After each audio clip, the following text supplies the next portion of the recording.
So I keep getting asked about, how the cutting of the rates that the Fed did last week impacts the real estate industry.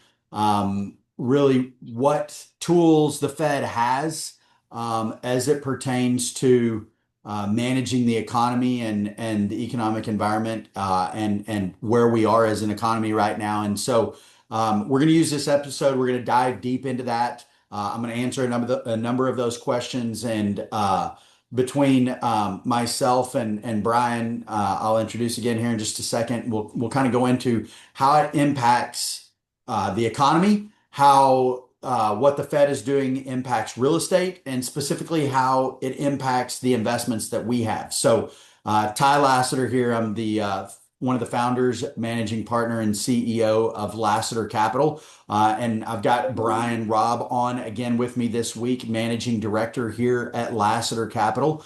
And so Brian's got a long history in financial equities, financial market investments, and a broad range of expertise and knowledge that he brings to the table here with that. And so we're really going to dive in on what Powell's decision this last week was, how it impacts us, what we see in the horizon coming into 2026, and ultimately, facing a new Fed chair in May coming up. So, Brian, great to have you back on. So maybe let's start. You and I were talking a little bit before we got started here.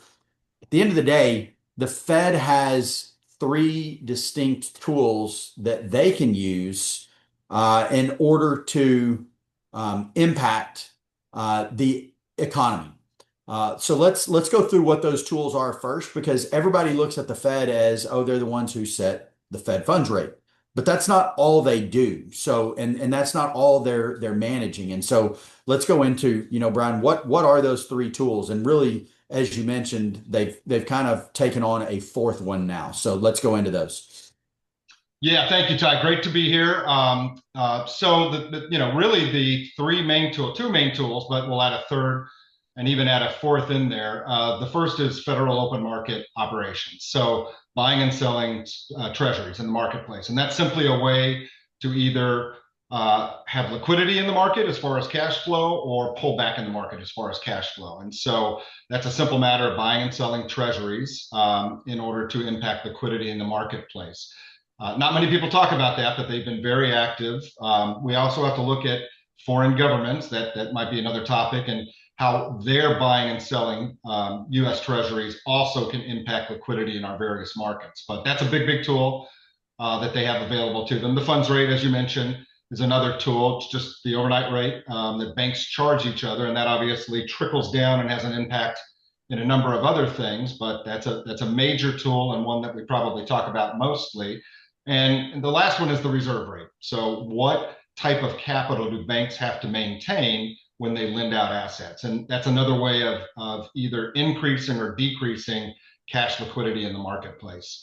What we've seen lately, this candidly isn't one of the initial purviews of the Fed, is they also really try to have an impact on unemployment. So we've seen probably for the last 10 to 15 years, the Fed taking a more active role in their policies and using those tools in their toolbox, not only to manage inflation, that's a big piece of what they do, but also to look at managing the unemployment rate. And we'll talk a little bit about unemployment. We had some recent reporting that just came out today, December 16th, and some of the decision-making process that went in to the overall funds rate and how they look at that in terms of inflation, but also unemployment in the recent jobs report. We don't see, you mentioned the reserve rate is one of the tools that they have, and we don't see that one as much, I don't think we focus on that one as often. And then another one that kind of we don't hear about too often, but they're using it as a big tool. After this last Fed meeting, they announced $40 billion worth of T-bills that we're going to be buying off the market over the next 30 days. And so that's going to have a pretty big impact on inflation. Kind of, walk us through what does that look like? What's that going to do for the next 30 days to our economy, and then over the next 6 months, how are we going to see the impact of the buyback of 40 billion in treasuries? And let's hope that they don't keep printing money as they're purchasing those back on the other hand, because that'll Right. offset that. But as long as they're not printing new money, what does buying those T-bills back do to the economy? Yeah, it can kind of be a net impact if they're also printing money, right? But in the marketplace. But yeah, so it's just a simple way of either contracting the money supply or injecting new money into the money supply. So it's somewhat similar, and this goes back to printing money. It's stimulus. When you're just giving money out, that's injecting money into the economy, and that's designed to spur economic growth. We saw that probably textbook example during COVID when trillions were printed and injected into the market through a number of different means, and that's a way of spurring economic growth. That also has the flip side impact, as we all know, of increasing inflation because you've got more dollars chasing potentially fewer goods, and there's only one thing that can happen there: simple economics. And so when the Fed goes in and through open market operations is purchasing securities, that's going to have a certain impact. When they're going out selling securities, that's going to have a certain impact. So if you think about it, if they're buying securities, they're basically buying securities, injecting money into the money supply, and that's allowing more capital to spur economic growth. And just the opposite happens as well. So they can, although this doesn't happen frequently, take two sides of the coin, meaning they can either increase or decrease the Fed funds rate and then also tie that in with open market operations. They can kind of split those where they work in tandem, or they can do that where it's a little bit of a balance of both. But I think the other thing that they really look at, as I mentioned a little bit earlier, is foreign governments. We've seen a lot of foreign governments selling U.S. securities, and that's also has an impact of injecting money into the money supply. And so they look at that very, very closely in terms of their overall kind of portfolio of tools that are available to them. So, we finally have seen Powell. I mean, I don't think he's moved it enough of what we should see, but we've seen the one that everybody has been tracking of recent, or the tool everybody's been tracking of recent, is the Fed funds rate. So we finally seen the rate dropped. Saw another quarter point last week, back to Trump's nickname for Powell, too late. But I think we probably indicators from a inflation standpoint should have suggested maybe a half a point drop. At this point, I've talked, I don't know on how many radio shows and TV shows that I think it's a personal vendetta with Powell now. At this point, he's going to do just enough that he doesn't get ran out of the country, but he's not going to concede and say, Trump, you were right. But we saw a quarter point drop. And what we've seen with inflation year over year, Trump has done a fantastic job, and it's down. But inflation since COVID is still significantly high.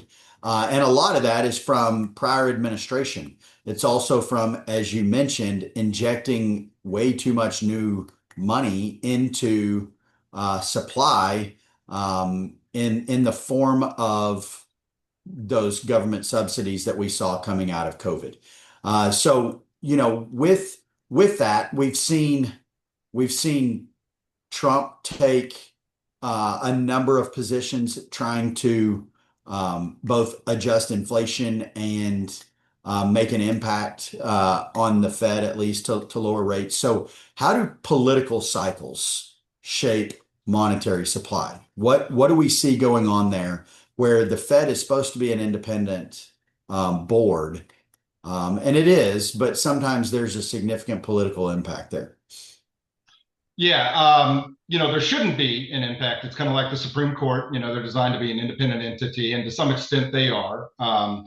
They are nominated by the president and approved by the Senate, so it has to go through that vetting process. I think if you look at the current makeup of the board, it's pretty even split between Democrats and Republicans. There might actually be one more Republican on the board currently. I think four Republicans, three Democrats, I believe, on the committee.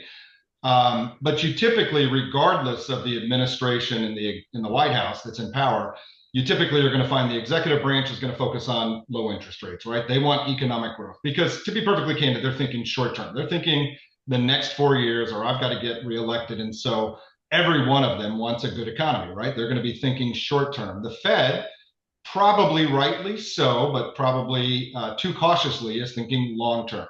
So they've got to think about not only economic growth, but they've got to think about inflation. They've got to think about jobs and all the other impacts that come about with that. So now that being said, while they should be a truly independent organization, there is political influence. We've seen it. There are some very public comments about the Fed chairman that we've all seen, and the term is up in May. The question is, will he either be run out of town? Will he resign? Will he stay until May?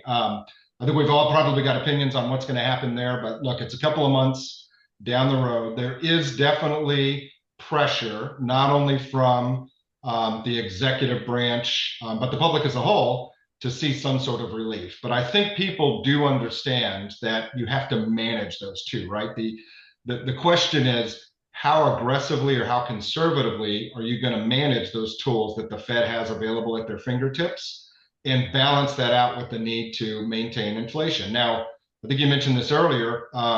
Inflation is cumulative. So if you look over the past 4 years and you see an inflation number of 2 or 3%, that just shows what current inflation is. I think anyone who's been to the grocery store or bought a car, or depending on the part of country that you're in, if you filled up your gas tank, we're fortunate here in Texas, that it's not just 2 or 3% higher. It's 20 or 25 or 30% higher, depending on what you're doing. Air travel, insurance rates, whether that's car insurance, home insurance, those are up significantly. So inflation is cumulative. And so, rightly so, there needs to be a focus on managing that. But the big question is how aggressively do you need to manage inflation? Inflation is at a fine level. It's probably a hair higher than where it should be at this point, but not to the point where we shouldn't manage that with an interest rate environment that is going to spur economic growth because of all the multiple and exponential downstream impacts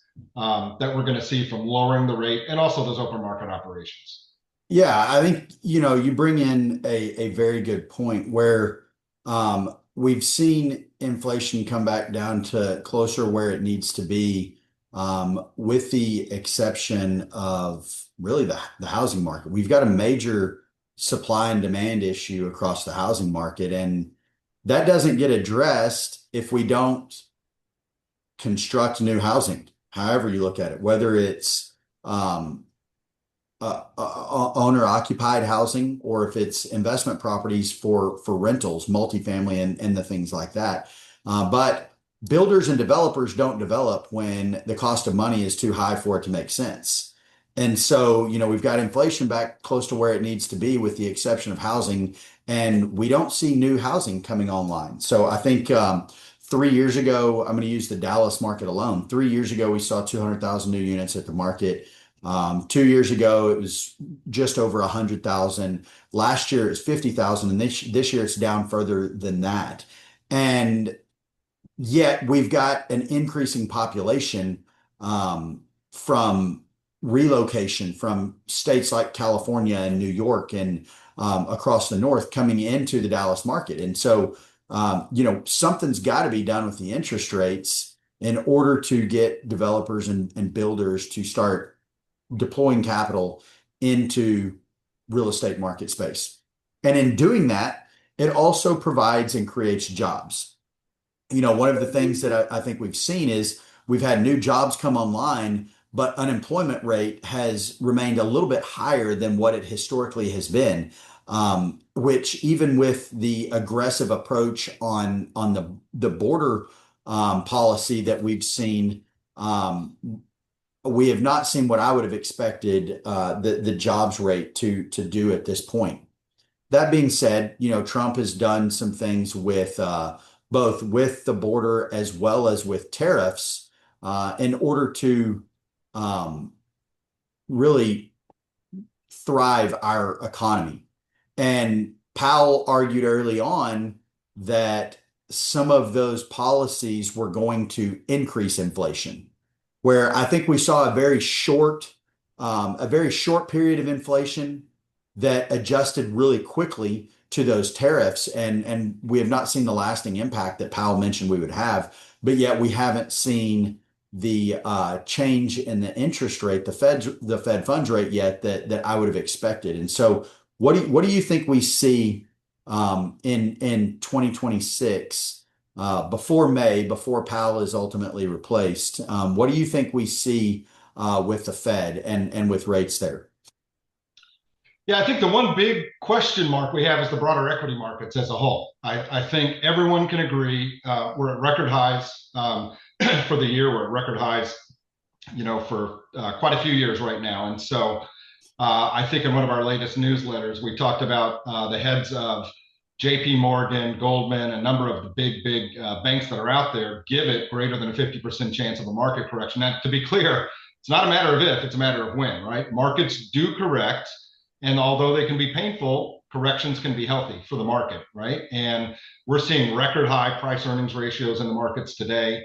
A number of indicators that really mirror the dot-com bubble that we saw and some bubbles that we've seen more recently. So if you are a realist, I think you need to appreciate the fact that there will be some sort of correction at some point. The matter is how big and when is that going to actually happen? And so there does need to be a focus on the broader markets.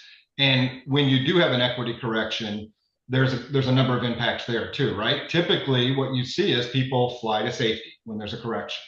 So bonds specifically, which those impact, as you know, financing rates and the ability to build new construction and bring those inventories back online.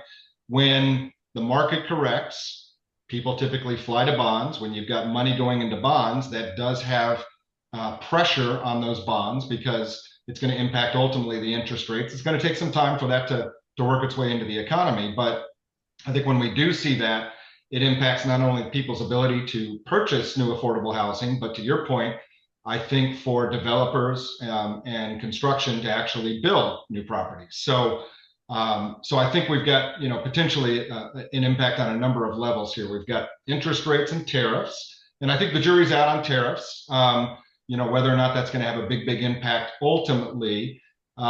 Is it going to increase construction cost? I mean, yes, there can be an impact, right, on Canadian lumber that we bring in, or materials from other countries. I don't think it's had an impact like people have said it would. It's minimal at this point at best. Now that could change, but that's minimal at best.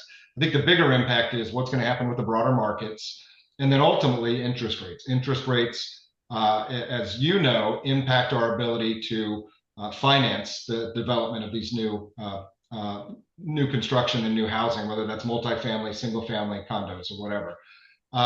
It is interesting because we are seeing, you mentioned this earlier, Ty, new supply getting absorbed at a much faster rate. I think I read in Texas even, which is one of the fastest growing, if not the fastest growing markets in the country, new supply actually slowed to something like 5%. And historically, it's been at 9, 10, 11%. So that's happening for a number of different reasons. But all of that, I think, spells positive news from an investment standpoint for real estate, because it's going to continue to be a need. Regardless of what happens with the markets, people need a place to stay. The other part of the equation is when you think about fixed assets, which that's typically a flight to safety that people run to, versus real assets. The benefit of real assets is they can also change with inflation, because what you see with inflation is you're able to charge higher rents, right? And higher rents are passed directly to owners or investors in real estate. So there's a number of ways to offset all of these kind of issues that are floating around in the marketplace, specifically through real estate. So that's funny. You brought up a little bit behavioral finance again, and we've talked about it last week, and we'll do a full segment on that. But you're sitting there talking about the equities market, and we're seeing P ratios at an all-time high. We're seeing 4.5, 5x book value. Similar situation though in real estate, and real estate corrects as well. And we're seeing that correction already happening, and there's opportunities. And part of those opportunities are coming in that we've seen corrections in property values, but the Fed rate and lending rates have not made it effective to go out and trade real estate. Because yes, you can go get a significantly discounted asset right now, but you might do that at an extremely high interest rate. And it creates an opportunity of what we're doing right now and looking at a property that we've got the opportunity to buy out an asset with a discounted loan payoff, and we're looking at doing it all cash. And then when the rates do adjust accordingly, we can go refinance at that point. Not necessarily something you can do in the equities market, but we haven't seen the equities correction yet. And so, it really creates an opportunity where um, I read an article last week, right after the rate cut, that we are seeing for the first time since the 07, 08 subprime crisis, real estate was trading at 5x median household income, which is astronomical, much like equities trading at 5 times book value. And we're finally starting to see a correction, and we're starting to see that first in commercial assets. And it's going to move from commercial all the way down to the single family home that you live in. And we're going to see scenarios. I don't think we'll see it to the highest degree that we saw in the subprime crisis, where individuals are, ultimately you're going to end up upside down in your house. If you bought your house in the last 3 to 5 years, you're going to be upside down. Now, we are not seeing the job loss that we saw in the subprime crisis that creates a scenario where lenders start calling those loans due. So hopefully we don't see that, but we are already starting to see the correction in the commercial space, and it's creating opportunities for us to take advantage of. But what I've seen is investors are saying, "Oh, the equities market is climbing. I want to put more money into the equities, and real estate is already correcting." That's the time that you take chips off the table in the equities market, put it into real estate. Then when the equity market corrects and moves to a low, then start putting chips back into that. So kind of walk us through, what the correlation between the interest rates in the real estate market and where the equities market is today, is how it's impacting real estate investments. Yeah, so you mentioned kind of the behavioral aspect of equity markets investing. I was actually looking this morning. The top performing company this year in the equities market is a company called Western Digital. They started in 1970. They produce hard drives. They bought SanDisk, data center storage. So obviously, it's a popular company for a lot of different reasons. And if you look at their returns this year, it's up 261%.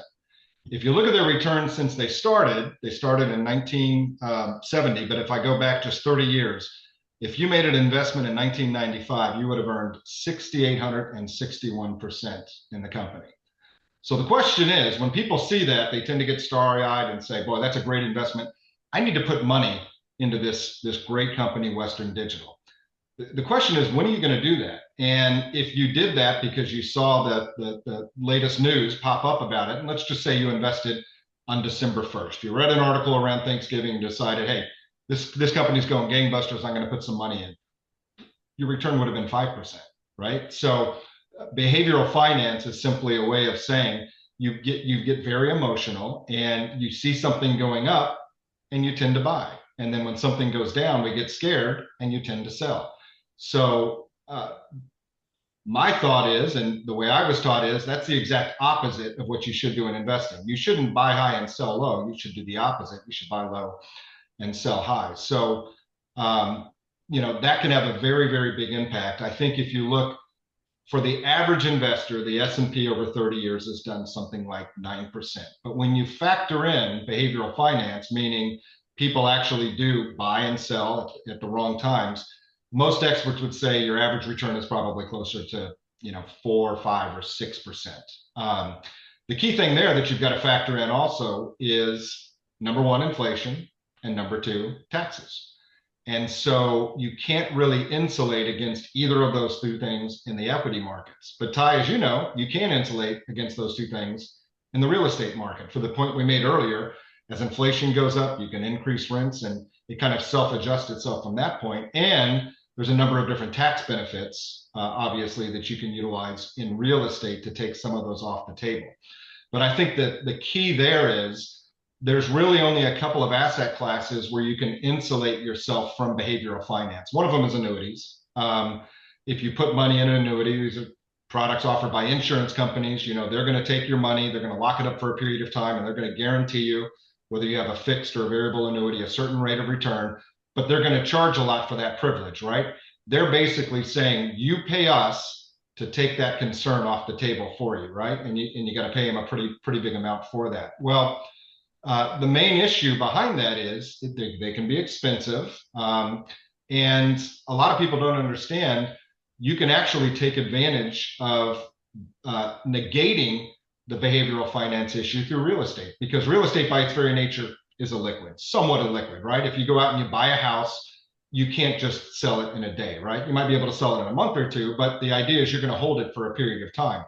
So it prevents people from making these dangerous behavioral finance type decisions, as long as you have that window to work with, which most people do. If you're a 30 or 40 or 50-year-old investor, the chances are you're not going to utilize a portion of that. You're not putting all of it, a portion of that money for 10, 20, 30, 40 years, right? So why not take advantage of some of that liquidity that's built in and not pay those exorbitant fees to an insurance company like you would in an annuity? You could throw CDs in as well, right? You can invest in a 1 year, a 5 year CD, but you and I both know that with the rates on the CDs and you factor in inflation, you're lucky if you're breaking even on those.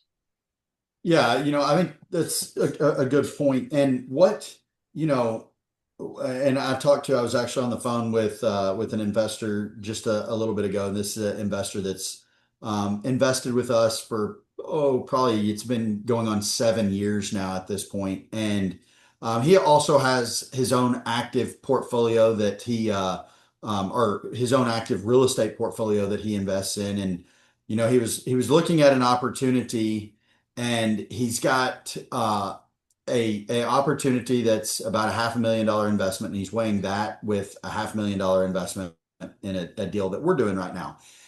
He's already got about $50,000 of capital invested into this other opportunity that he would be managing himself. That has a little bit of hair on it still at this point. It's got some risk as it pertains to the business, the ultimately the tenant. So there's some tenant risk there, and he's saying, okay, I've got a little bit more liquidity with that aspect in that it's one single tenant. I can sell that. I can sell that deal if I need to. He's looking at an equities investment where it can be extremely liquid, and he's looking at another investment with us that I told him is going to be at least 3 years before we move or do anything with that capital. But he looks at it and knows, he's like, I don't need to access the money for the next 3 years. The upside potential with a new acquisition that we're doing right now, and a property that has significant upside opportunity, potential for him to more than double his money in a 3 to 5 year period, or a semi-liquid real estate investment that has a lot of active work. He's going to actually have to be involved heavily on this project.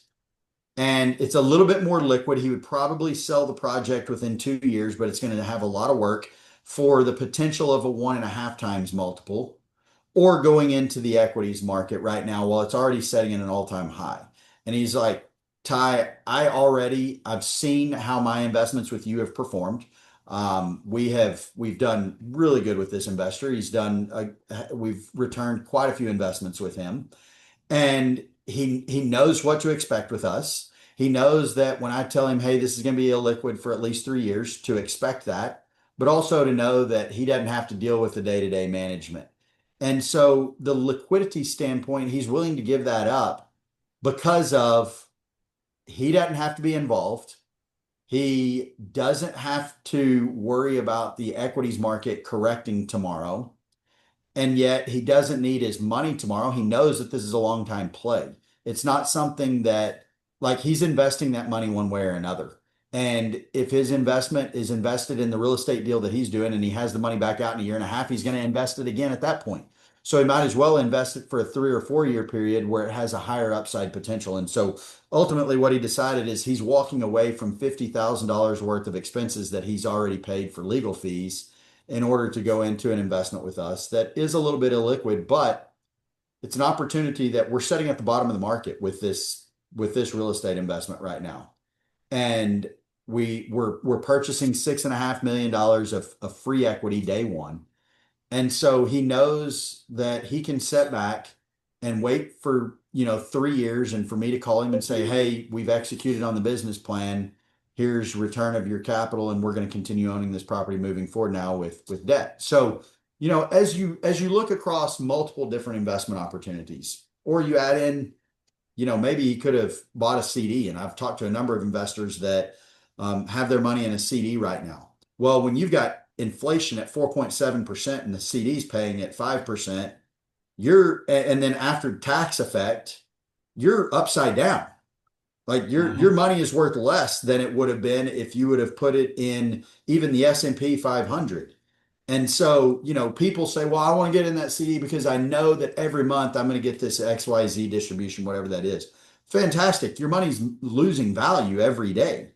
And so, how do the how does the private market, how have you seen the private market respond to, at the end of the day, what this is monetary manipulation. It's the Fed funds, it's the Fed playing with the funds rate, trying to figure out what is the right balance. So what do you see is the private market response to everything that the Fed is doing right now? Yeah, I'd say overall there's a cautious approach on where we're headed in the future. The private markets, the equity markets are largely driven by earnings reports, right? And one of the most recent that we saw, because I think, as we all know, the S&P is heavily influenced from a market cap standpoint. You've heard called the Magnificent Seven. These are the big high tech companies, the Nvidias, the Apples, the Microsofts.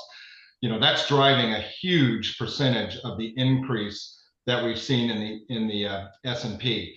I'm going to answer your question in a little bit of a roundabout way, but there's something called the efficient market theory.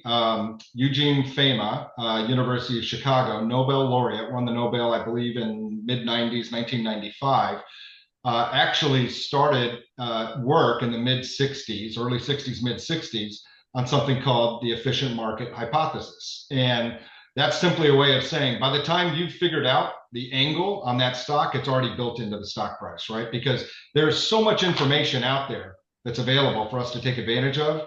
If you get that hot tip that your buddy told you about and you decide to make an investment, that hot tip has already been included in the stock price. That's built into the stock price. So unless you're an insider trader, or maybe unless you're a member of Congress, I was going to say, um, yeah, unless you're sitting in Congress right now. right, and you don't have access to that information that's not publicly available, then that's already built into the stock price, right? And so the real benefit of real estate, and this actually gets a little bit larger, especially talking about more regional players versus the huge REITs and the big, not to name any names, the giant private equity companies that, have hundreds of billions in real estate. By their very nature, they have to invest in large, efficiently traded projects. I think I might have mentioned this before, but if you've got, $100 billion in capital to deploy, you're going to buy the giant office building in Manhattan, which has a lot of eyes on it, and it's going to trade pretty darn efficiently, just like something in the market is going to trade pretty efficiently. So, my argument is we should focus on providers like Lasater Capital that can identify those inefficiencies in the local markets and really, really take advantage where there may not be as many eyes on it, right? There may be kind of that diamond in the rough that you are really good at identifying, to your point earlier, where you can identify a property at a good discount or an assumable note that really pops up on the radar as a big value add for our investors. And being able to take advantage of that information in a very tactical way for our investors. A totally different experience than someone investing in the broader equity markets who got that hot stock tip, or even investing in some of the large REITs that are out there in the marketplace. So I'm gonna end it up with I've got another call at the top of the hour here. So how do you know with what we've seen so far in the Fed rate and the cuts that we've seen, it's been an extremely slow process. We saw what we were not expecting to see when interest rates went up. We were expecting to see a fairly quick spike in interest rates and then a tiered approach in bringing them back down to a responsible, reasonable rate. We saw an extremely fast hike that was three times higher than anybody expected to see. And we've seen an extremely slow rollout of rate cuts that have been less than what we've expected. And so it's exacerbated the issues across the real estate market. And I think we're probably going to see from Powell one more quarter rate cut at the beginning of the year. Um, First of all, what do you expect that we see? And second of all, how does that impact, what we're doing? And I've got my thoughts on it as well. Yeah, I think I agree with you, Ty. In fact, there's even been commentary that they expect there to be one more in 2026. Now, whether that happens before the term is over or after, I think it's probably the parting gift before the term is over. So I would expect, again, we have to look at the broader markets. We have to look at unemployment, unfortunately, and we do have to look at inflation numbers. As long as those hold where they've been, which have been, strong numbers, a little bit off, but strong numbers, I do believe we're going to see another cut, probably in the nature of 25. Be better if we could get 50, but probably at least in the nature of 25 basis points. But remember, that's one rate. That's the Fed rate. What we really want to focus on is kind of the midterm, the 10-year treasury rate. And there is a lag for that to make its way down into the marketplace, 3, 6, maybe even 9 months before that ultimately kind of weaves its way down into the marketplace. So obviously we're going to be keeping a very, very close eye on that. Yeah, and that kind of brings me to my point on it is, we've had a couple of cuts now and I've had a bunch of investors reach out. Are y'all going to refinance now? Are you selling? And at the end of the day, this is still not a seller's market. There is opportunity to buy right now and that's kind of what we're focusing on is what is that opportunity? And we haven't seen exactly the drops in the Fed funds tied to the 10-year yet. So we're borrowing in commercial aspects on the 10-year or SOFR. And so we haven't seen those positive impacts there yet. It's a slower process, but also the impact that we've seen to rates for the last 3 years necessitate that we've got to let everything settle before we make a quick move. And you and I were talking about this earlier, if we jump and I've underwritten many of our assets right now at between six and a quarter and six and a half. I've underwritten for long-term financing at six and a quarter to six and a half. And we're setting right around, I think 6.3 to 6.5, depending on, where we would go to borrow. And so we're in that range. But if we jump to refinance right now, number one, we more than likely miss out on one, maybe two more rate cuts throughout 2026 that have a significant impact to bottom line, number one. And it has a significant impact to the amount that we can borrow, number two. And number three, it also puts us in a position to where if rates do continue to come down and we have to refinance again, we've got major penalties that we have to pay. Very, very inefficient. And then, more importantly, we've got the lasting impact of what the last 3 years have brought. And so if we jump at the first opportunity to hit the top end of what we want, now we're not making up for anything that has happened for the last 3 years. And so real estate is a game of patience. Yes, Donald Trump, you can have your argument good, bad, or indifferent as a president, but as a real estate operator, he has had the success that he's had because of patience. He has weathered and fought through utilizing Chapter 11 bankruptcies as an offensive tool in his tool chest. He has fought through numerous markets, ups and down. He has fought through and weathered numerous local and federal restrictions put against him or his properties or real estate as a whole, whether it's a mayor fighting against what he's trying to do, or a governor fighting against what he's trying to bring to the market or whatever the case may be. And so what I'm getting at is real estate is a game of patience. And what we see most of our investors and potential investors that we talk to that have a short patience in the equities market, in that they look at the fads that are going on and they see a stock like what you're talking about a while ago climbing and setting at an all-time high, and they say, "Ooh, I want a piece of that," and they jump in and buy. And then they freak out when it corrects a little bit and they sell. That is a small image of what they end up wanting to do in real estate. And many of our investors, out of our 750 investors, many of them have had their own real estate portfolio and they got tired of managing it because of all the highs and lows and Right. everything that comes with that. And at the end of the day, when you work with somebody like us, that's ultimately what you're partnering with us for, is for us to manage those highs and lows. And yes, it has an impact on you. You may not see cash flow in a period where you were wanting cash flow the entire time. But what you're going to see is somebody that is continuing to push that asset to where it is expected to be in order to hit its optimal exit.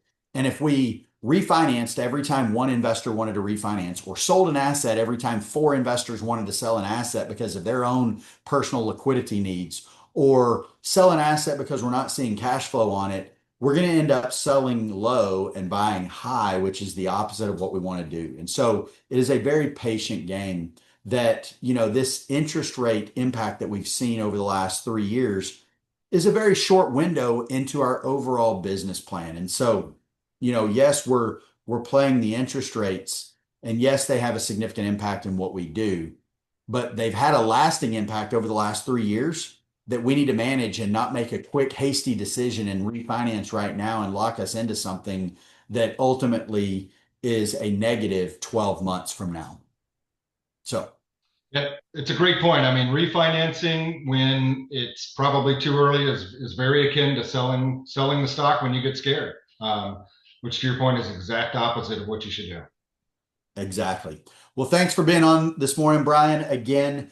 And we will be back next week. And next week we will more than likely talk about, the discipline of investing, behavioral finance, and having that patient approach to each investment decision that you make, knowing that it's the long game. Nobody got rich overnight. You may have seen them get rich overnight, but it was the 20 years of, disciplined decisions that they make that allowed them to ultimately be that, you know, wealth overnight that you got to see. So we'll go through what that looks like next week. But thanks for being on, Brian, this morning, and we will see you guys next week. Sounds great. Thank you, Ty.